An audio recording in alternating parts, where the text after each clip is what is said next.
Now on to the Bear of Markarth. The Bear of Markarth, The Crimes of Ulfric Stormcloak, by Arianus Eris, Imperial Scholar. Ulfric Stormcloak is considered a hero by many for his part in quelling the Forsworn uprising. It is said that when the Empire abandoned Skyrim and the natives of the Reach rebelled, undoubtedly due to the Nords' poor treatment of them, Ulfric Stormcloak and his militia was there to retake their land from the Forsworn. It's all the bravado and epic yarns the Skalds compose of his exploits. You would think Ulfric to be a giant of a man equal to Tiber Septim in his cunning leadership and decisive actions. But the truth is far more revealing. Yes, from 4E 174 to 176, the Forsworn did in fact rule over the Reach as an independent kingdom from Skyrim.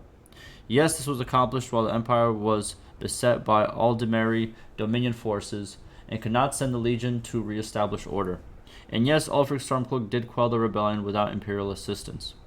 That much is true, but when the bards often fail to tell is the Forsworn kingdom was quite peaceful for those 2 years they were in power. True, some crimes were committed against former Nord landowners, often those accused of being the harshest towards their native workers, but on the whole, the Forsworn ruled their lands fairly and were making overtures to be recognized by the Empire as a legitimate kingdom. In the wake of the aftermath of the Great War, you can imagine the backlog on stately matters the Empire had.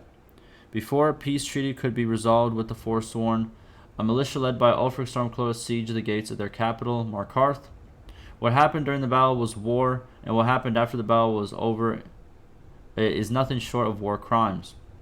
Every official who worked for the Forsworn was put to the sword, even after they had surrendered. Native women were tortured to give up names of the Forsworn fighters who had fled the city and were in the hills of the Reach.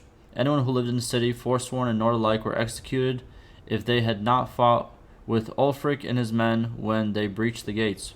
"You are with us, or you are against Skyrim," was the message of Ulfric's lips as he ordered the deaths of shopkeepers, farmers, the elderly, and any child old enough to lift a sword that had failed in the call to fight with him. So when a grateful empire accepted Ulfric's victory and sent soldiers to re-establish the rule of law in the Reach, it was no surprise that he would demand to be allowed to worship Talos freely before the Legion could enter. With chaos running through the streets of Markarth and reports of deaths rising every day, the Empire had no choice but to grant Ulfric and his men their worship. We allowed them to worship Talos in full violation of the white gold concordates with the Aldemari Dominion, which recognizes the Elven belief that Talos as a human cannot be one of the divines. In jeopardizing the treaty that so many sacrificed for during the Great War, the Empire was wrong. But what choice did they have, I ask you? Against the Bear of Markarth, Ulfric Stormcloak, no is not an answer. Alrighty, I'll see you in the next one.